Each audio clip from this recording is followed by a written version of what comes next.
listen. So this project Listen that we are going to launch is the contextualized version of WOW DDS. In 2021, it was just DDS, Dinig, Dulog, Solusyon. In 2020 now, this January, our superintendent added the word WOW, which is just the template or the format. The first W means what went well. All opportunities for improvement.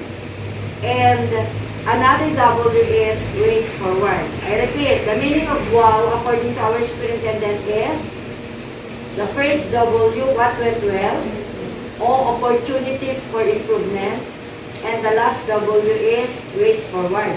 So in the same manner that we are going to launch our project Listen in our district, and we have been doing this from one school to another. So when we are talking of the word listen, L stands for listen. We really have to listen. Listen to what? Listen to issues. We have to listen to issues, concerns, problems, gaps. Of who? Your issues as teachers. Your issues with your learners. Our concerns with our learners. Our concerns with our partners, our stakeholders, the community, the PTA. Our issues on the delivery of our basic education continuity plan. When we distribute, when we retrieve the modules, what are the issues that we have? Your issues to yourself, personal, that affects your professional, okay? And after that, we have to look into the solutions. What solutions can you give to the issues that you have identified? And after the solutions, what then now is for the technical engagement, technical provision of technical assistance or technical engagement that your SER, TIRSO can provide you, that I can provide you, that SDO Cagayan can provide you, and other school heads, our neighboring schools, teachers can provide you. Solutions for technical engagement now and then. So that is our project Listen. So before we will continue, may we also ask Sir Tirso to tell something about our project Listen, and thank you for embracing it. Sir, matakot, it is for our benefit. Si Ma'am Virgie, sa tagal niya sa servisyo, magre-retire na. Nagsawa na yan sa observe. Gusto pa rin niya. Pero gusto pa rin niya. Kaya gusto kong kasama sila because I have heard many from them na pwede kong i-apply during my time or as I go on in my career. I hope na maabot ko yung mga naabot nila in your own time. In my own time, sabi nila palagi sa akin. Kasi, kaya nang sinabi, wala man, hindi man magkakapareho ang bawat isa, pero gaya ng tinuturo sa atin ngayon, hindi man pinipilit, matutunan natin, pero kung ano yung alam natin na kabuti para sa atin, we adapt.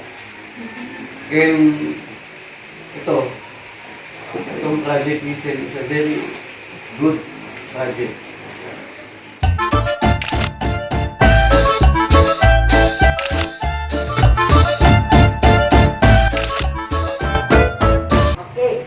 Leaders are kind to themselves, so be kind to ourselves. Don't also overwork, isn't it?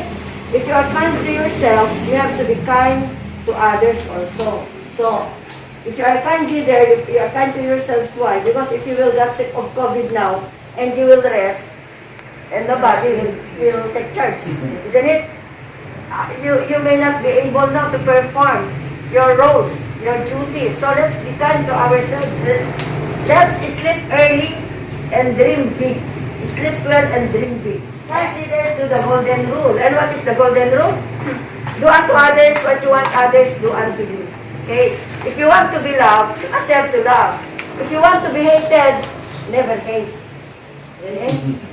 Reap what you sow. Yeah? Reap what you sow. Next, ayan, kind leaders set clear goals. So we are all kind leaders, that's why we are setting clear goals to you now of what our project dream is.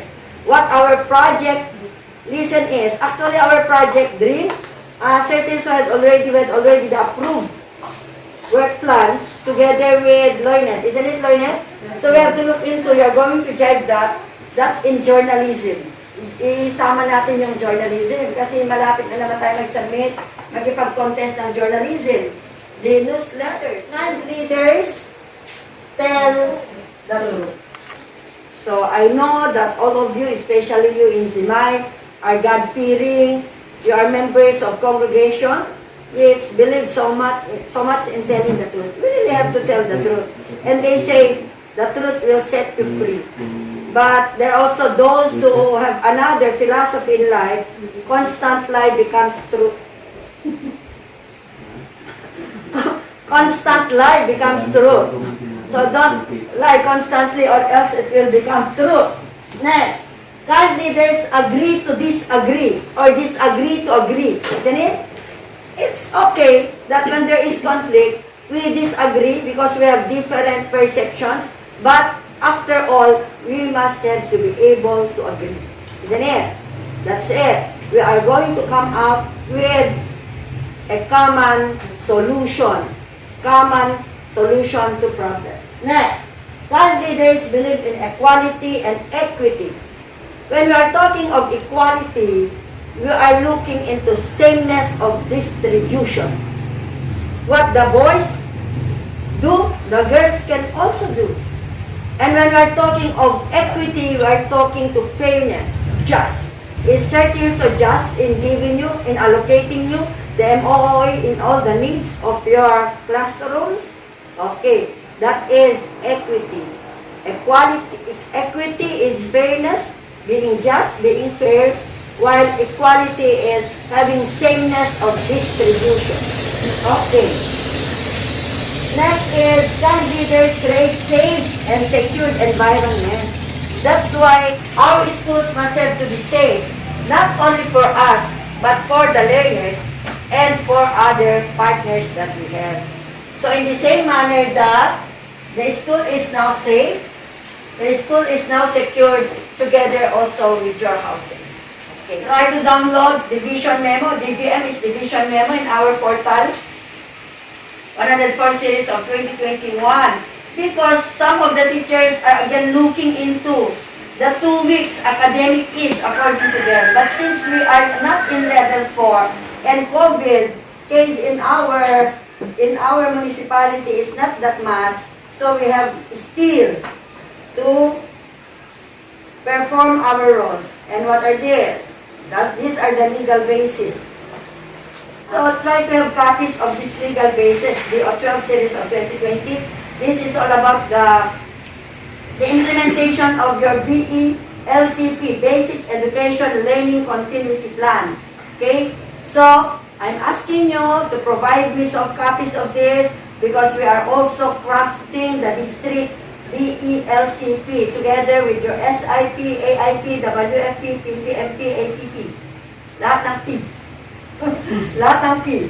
And also the memorandum number, like that one, which is suggesting to foster academic years.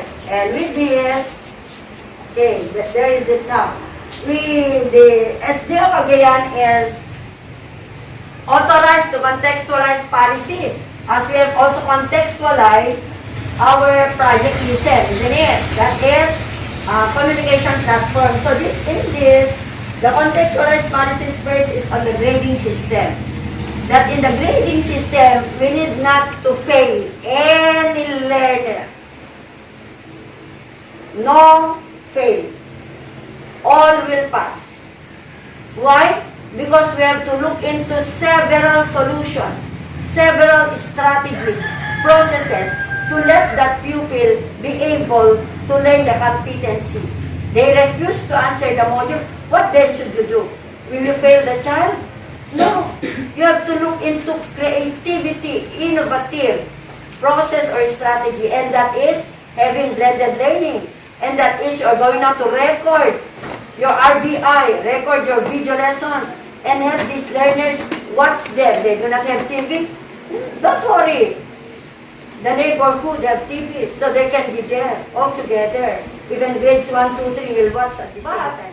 It's better and it is most appreciated if you yourselves can prepare your video lessons like those, and your face will be known by your learners, and they will know you. Who is your teacher? Ay, andyan si Ma'am ko, and still the corroboration, still the relationship will be there. Isn't it? We are very powerful. So, that is on the grading system. Remember, it says there, suspends the adoption of pass or drop grading system. So, no dropping, no failure. Supports the conduct of remedial classes or remediation measures. So, first grading, second grading is over, and you have seen that this child is not passing. You have to prepare a catch-up plan, a remediation plan. You know, next, learners who are at risk of failing shall be given an extension to submit their accomplished SLMs or learning activity sheets and to complete their grades within a period of 1 year until closing. But after closing, if they are not yet finished, you are going to prepare your catch-up plan. For the 2 months vacation, you must have to remediate them. So why still wait for another year? Why still wait until a year? If you can do it after first grading, remediate, second grading, remediate. Isn't it? That's why we must have to be creative, and I'm still looking forward for your innovations that you are going to use in your research. And another, now this is a classroom observations. It says there that teachers peer teaching as Islam is not allowed. For example, Loynet will have demonstration teaching now with you, and that will be considered as classroom observation, COT. It cannot. It should never be the peer to become learners. So, what are the other alternatives then? Here it is. Now, these are now the alternatives for our face-to-face classroom. You are very lucky enough because you were the one, you are the first one to whom I delivered this. This will be our topic during our school head convergence. If I finish this, then I will give it online. I will send it online to all the school heads, and they will use this at the same time also to cascade in the field. Okay? So, there are 3 alternatives. First, conduct of virtual school at home observation. And Loynet have done that last time. Isn't it, Loynet? But, okay, PSHO. We will not mandate PSHO if it cannot be. Or if there are 5 learners who can have gadgets and signal, okay, 5 may do. More than 5 is better. More than 10 is best. In the secondary, they have as much as 40 when we observe at ASAP and Paris National Park. Okay? So, but if VSHO is not possible, we can have submission of video of teaching demonstration. Okay. What is this all about, video of teaching demonstration? You will prepare like those, and you are going to record that and give that recorded video lessons to your learners, and you are going to monitor how they watch it so that you will be able also to assess learning. And that can be considered as your COT. So as your teaching, that is Sir Tirso will give you your COT, and at the same time I can also give you the narrative, isn't it? So you can just be careful on the time limit. I know, because that is the work plan of Sir Tirso is about project creation of video lessons. If you have time and the signal is very good, you can visit Project Dream website, web page. Project Dream web page. Andun lahat. Day 4 of the division workshop, webinar. Andun yung pag-explain paano gagamitin, paano gagawin ang KineMaster, ang CapCut, paano gagamitin ang Filmora, view board, and a lot more, and a lot more. Okay? So reminder, when you are going to do this, be sure that the time is just within the time limit for specific grade. And you have to finish until the evaluation. You need not to put all the activities in the module. You can just select those which are suited to your learners, suited to their capacity, isn't it? And in the assessment, how we wish that you can also use the online assessment. If only they could log in during the lesson. But if not, you can just also have to introduce it, and then they will send you also their answer. You can use even Google Form. Pwede naman yung Google Form na recorded pa rin, isn't it? And then they will answer. If not, the usual manual. But you have to do it maybe online or on-site. Diba? Online or on-site. So that we will be able to assess learning. And the third one is submission of podcast or recorded audio of teaching demonstration. So like that of what you have done, Joycel, that is RDI, isn't it? So you can, you prepare the script, you talk and talk and talk, and record it, and then in the same manner, let the children listen to it. We can also add that in our work financial plan, IPSIP, the procurement of speakers. Isn't it? So podcast and RDI can be heard in the speakers. Magkano yun? 350? May malilit na speakers, 350? Oo, yung mga portable lang. Oh. And in that manner, in the house, wherein there are grades 3, 4, 5, and 6, and the lesson is grade 2, the others can still listen, isn't it? For grade 1, it is already enhancement. For grade 3, 4, 5, it is the remedial na, parang remedial na, kasi natapos na nila, di ba? So, these are the academic keys that we can do so that we will have still connections with our learners. It says their teachers should be given a chance to choose from the option that is appropriate to their current situation to put premium to teachers' instructional management of tasks.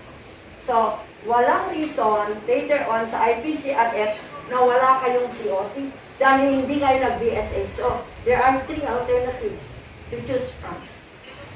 So, if you wanted to create, maganda yung sa mo, di ba, may project dream na doon kay Loynet, tayo doon.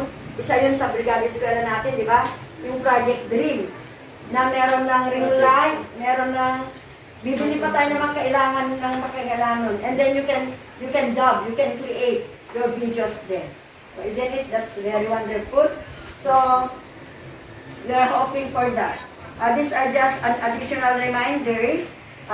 So, Sir Tirso, you have to update your instructional supervisory plan together that of the master teachers, and you submit your weekly accomplishment report that is mandated, Deped Order number 10, civil service pa, enclosure 2, annex 2, annex 3. Okay, and you know, the other schools have their weekly accomplishment report in the forms of log. So we are very happy with Ma'am Donna here. I hope you have subscribed with her already, and we are going to adopt that one way of reporting. The first uploaded, the first weekly report when I visited was Rema Austria when I visited their school, aside from our previous reports in Ziman.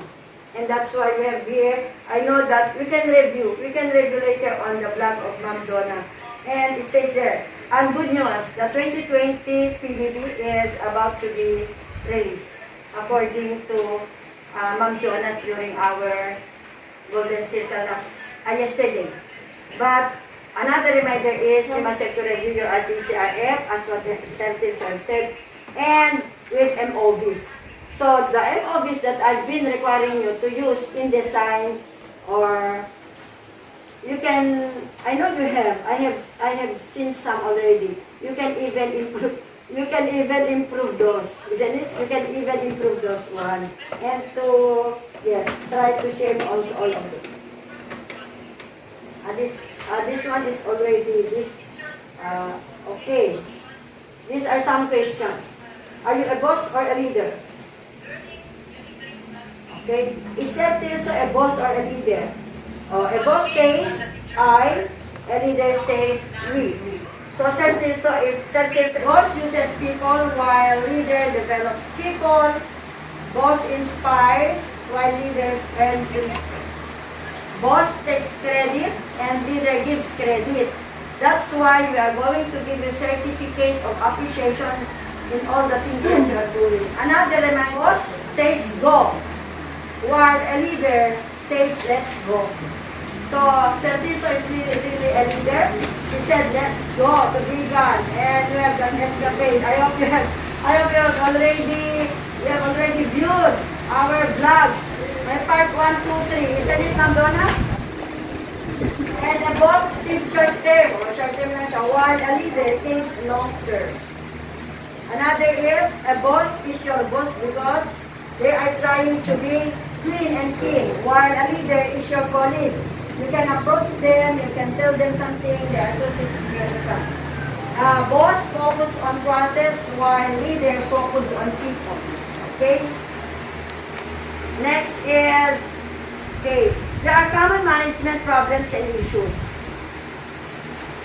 These issues not pertains only to the school head, but it also pertains to teachers. Okay, what are they? First, okay, decreased performance level. A decrease in productivity can sometimes affect other team members and overall goals, making it important to help employees feel motivated. Okay? So we need to let employees feel motivated. Isn't it? If you are motivated to work, you come to school and work even you are on work from home schedule. You see Gladys? Oh, isn't it? Gladys was motivated and coming to school every now and then. Before, she was a problem. Oh, she feels motivated. Another lack of communication. Oh, that's why we have Project Listen to ensure effective communication. You have to have a school meeting, isn't it? And that is being done. Next, okay, if you are being understaffed, but in Padaya, you have been overstaffed. That's why 1 or 2 head are gone home. Isn't it? So with the enrollment, be sure to have more enrollment so that no more teachers will be taken away from you as excess.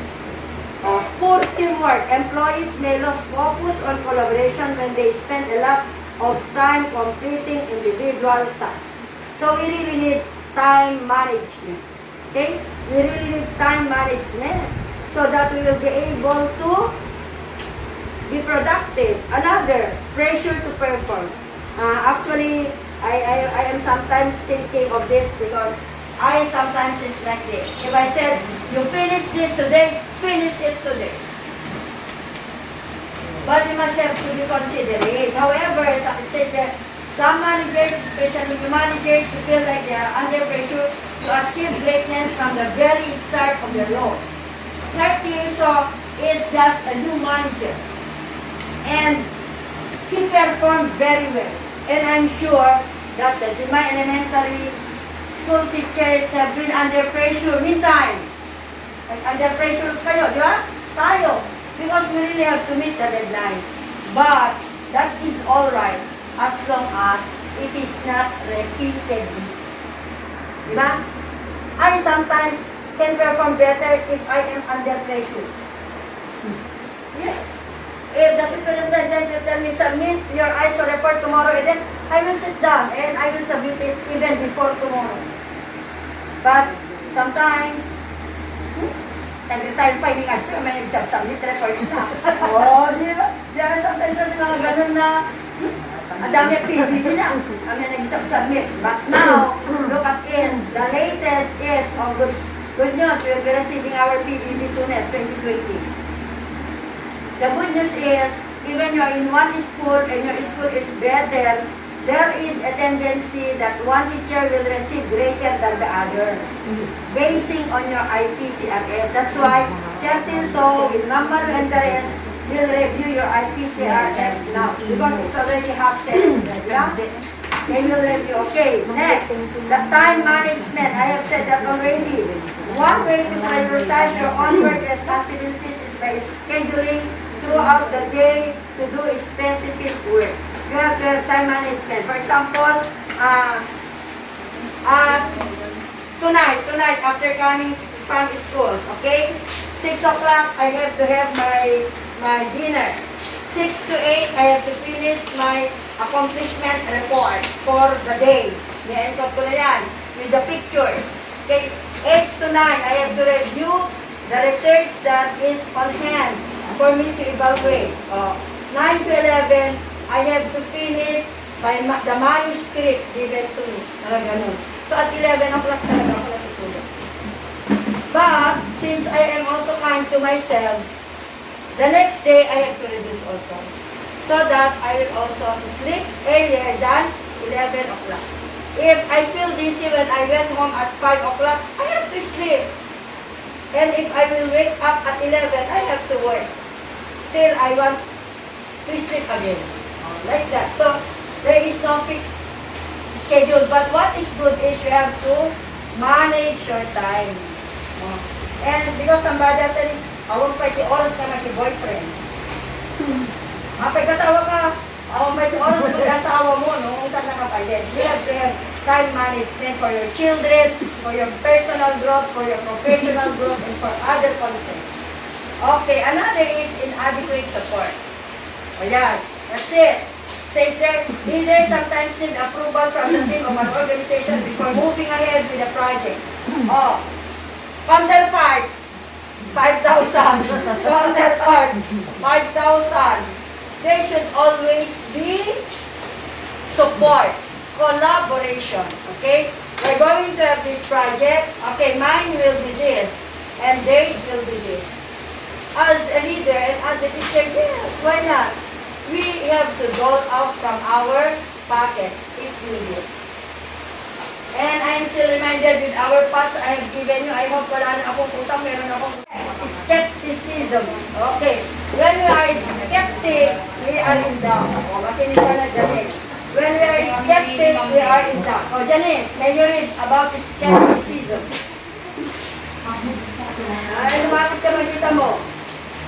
Lal. Closer. Skepticism.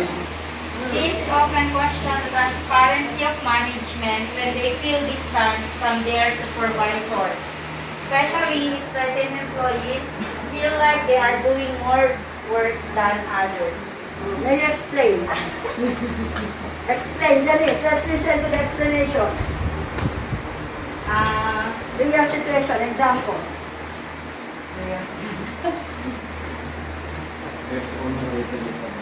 Example. Is certain so transparent to you? Yes, ma'am. All of you? Know them? Yes. Yes.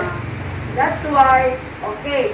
So there should be no skepticism. Meaning to say that all of you can come here to Certinso and tell what they need to Certinso in relation to school activities and even personal problem. If you, yes, isn't it? Even personal problem, why not open up so that there will be no notions na ay kaya ni Certinso at akanan daw puyo. Diba? Like us. The other schoolheads will not tell me na mas gusto ko si Ma'am Bertie dahil lagi kami magkasama. Because all of them naman kasama ko din whenever I go to their schools. Isn't it? So there is always transparency. Isn't it? So look, during the face-to-face, they are telling us, paborito ni Castor ni Castor, so nag-honor man eh. Kaya nga panikalinan natin yung Riandana, so kaya nag-donate kayo ng Tipan, the Cortina, mga things like those. Isn't it? But I know, we are not like that. Next, difficult employees. Yes, we have a lot of difficult employees. And we must have to be able to properly address these issues. We have issues like some teacher is not already performing their duties well. So together with the school head, we have to go to their house and talk to them and lay down consequences if you are not doing this. This is the code of ethics, this is the civil service rule. But if you are going to do this, these are the benefits. So the next, transition from co-worker to manager. Okay, people who got promoted at work often find themselves managing old co-workers. The situation may feel awkward at first, but with time and right leadership, it may become less of an issue. I think this weak workplace culture. I know that we have a very strong workplace culture here because everybody wants to work. Everybody will come to school and work. Even without certificate, even without anybody else seeing you, you continuously work. And I'm very happy with the transition happening with all the plans, with all the classrooms that are now ready for limited face-to-face. The other classroom needs improvement. That's okay. Because if they are all beautiful, there will be no improvement anymore. But there will be enhancement. Okay? And it says there, you are a terrible leader if. Okay? Look at that. I cannot read. May try to read Joseph. Alice. Come closer. Alice, I want you to interview a job candidate. Let me know what to think. Why did you leave your last job? I punched my boss. He's exactly what you need. Let's analyze the dialogue. The boss said, Alice, I want you to interview a job candidate. Let me know what you think. Pinag-interview niya si Alice. So what Alice said, as also, doon sa interview niya, why did you leave your last job? Ano sinabi niya? I punched my boss. So what Alice said, this is exactly what we do. Anong ibig sabihin ni Alice? Ipapans no, in-interview din ang kanyang boss because he is a terrible leader. Nakuha niyo yung kwan? Yes. Yung moral lesson. Di pa isuna kaya nakalay na tatlo, chuk ko na and that's the end. Another is, this has been already done. We have here a facilitator who is very good. And that Ed, SDO Cagayan had paid a very, very big amount for our attendance. Our registration was 8,500. And we need to cascade also to at least be able to give due process with that very big registration. And in reminder,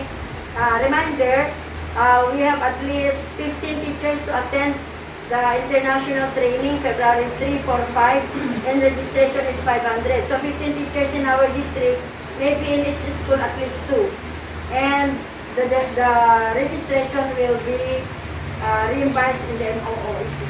500 bawat isa. So kung si Sir at ikaw, dalawa. February 3, 4, 5. You can kindly visit the portal, our website, and look into the advisories, the division memo. Marami doon. So how do we listen this new normal? So these are the objectives, adapting the work from home, and what are the challenges that we have now? Okay, we need to listen, isn't it? But this is not yet the slide that I wanted you to look into. This is just telling us that every now and then we need to listen. And when we listen, we should be able to listen accurately to what? The messages we receive and we send. We send and receive. We send and receive. Accurate messages. And how we will do that? By having a good listening skills. Why? Because for customer satisfaction and greater productivity. Our superintendent also said that we need to take good care of the human resource. Tayo yun.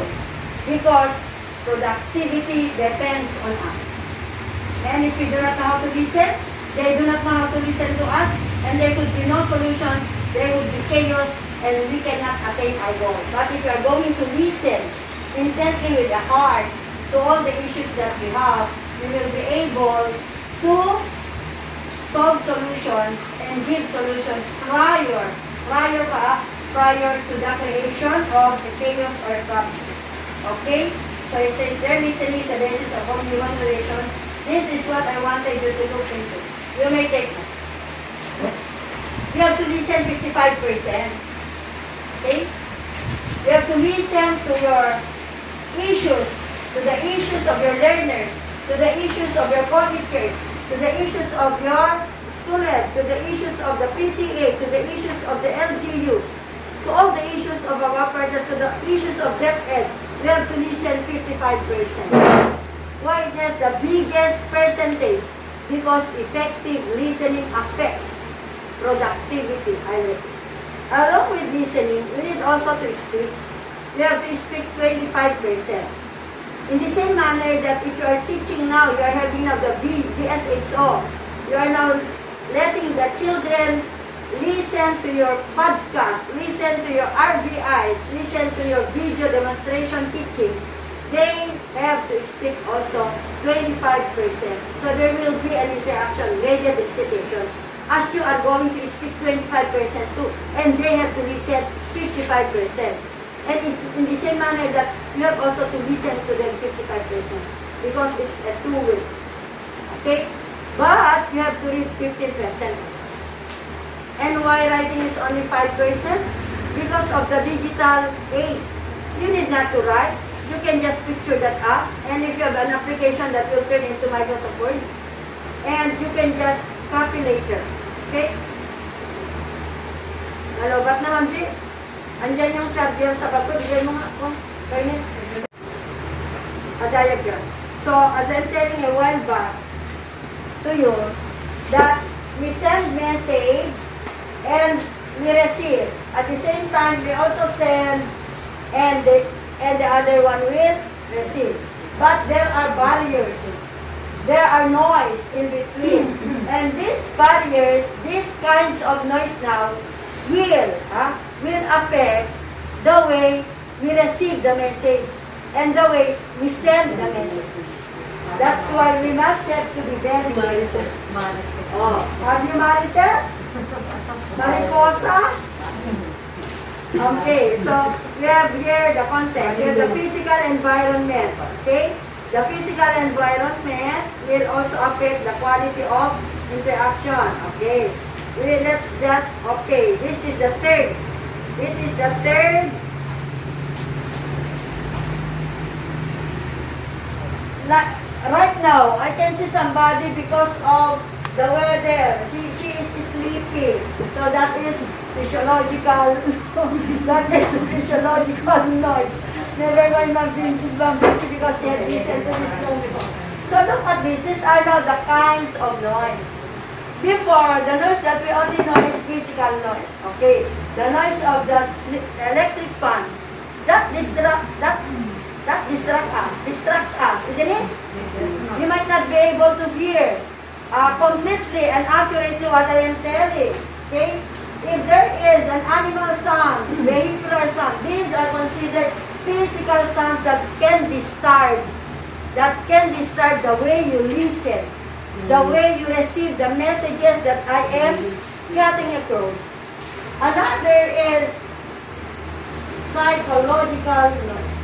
At the moment, Mary Joy is thinking of her child who is having stomach ache.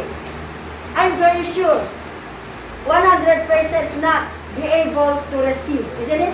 Because she is also worrying about her child now. So, psychological noise. You are thinking of issues and problems. Probably Loynet is thinking of the PBB already. So, she is now motivated. She is now motivated naman, isn't it? She is now motivated. That's another. It's still positive or something not positive, both affects the way you listen, the way you send, the way you receive messages. Another is physiological. I know you are not hungry, but maybe you are ill, isn't it? Or maybe the weather is hot and it's trying to to allure us to sleep. Okay. And this physiological noise can still affect how we listen. Isn't it? How we listen. Another is the semantic noise. Okay. Jargon. Journalism na naman pala. So I'll repeat. Let's prepare for our newsletter, school papers, and our profile. You can now profiling of our students who can be our journalists. News writing, feature writing, and try to download the memorandum and the different contested categories. Diba nagkaroon ng meeting, ng conference ng mga journalists? Please go over. Pwede tayong mag-school base. So I'll repeat. Jargon. Why we talk of journalism? Because of jargon. Jargons. What are jargons? Many speakers are using jargons. What are jargons? English teacher. English teacher.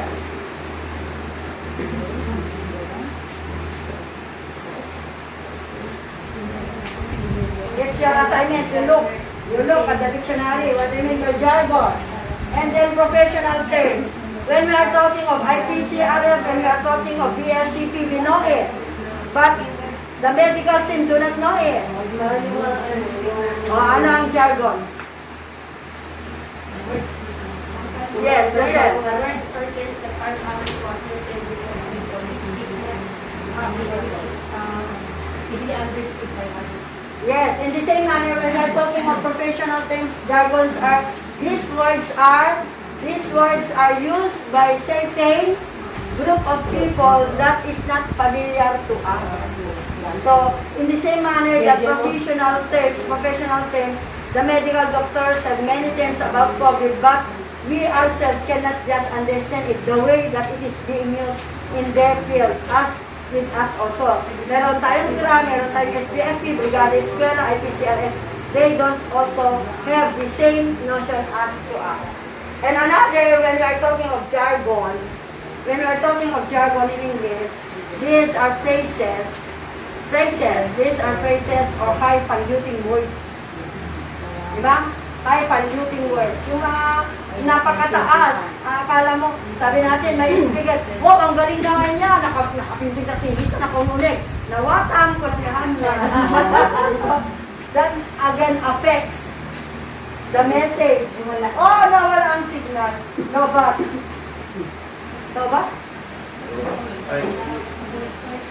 This one. Okay. Natakot kay Sir Tirso. Next is euphemism.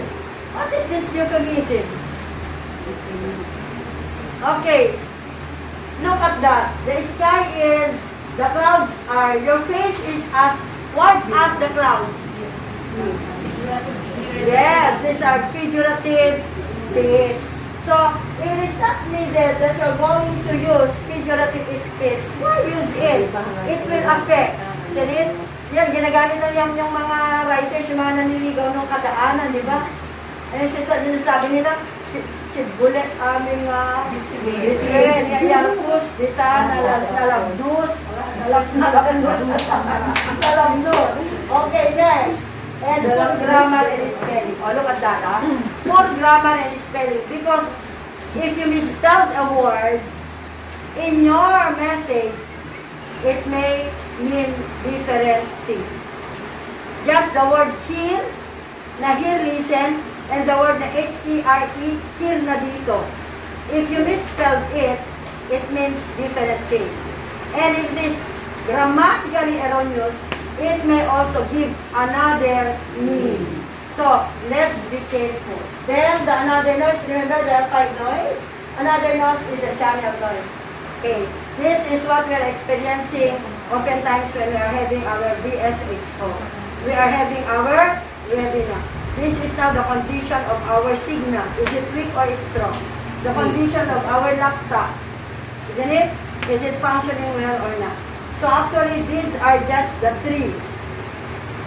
These are just the 3 slides that I wanted you to have it in mind, in your heart, about effective listening.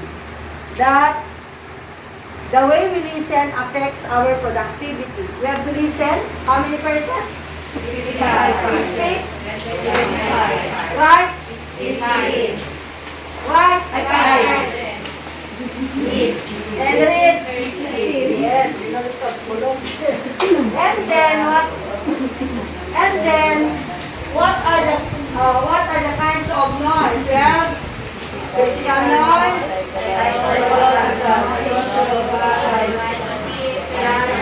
I love you. I love you. I love you. I love you. I love you.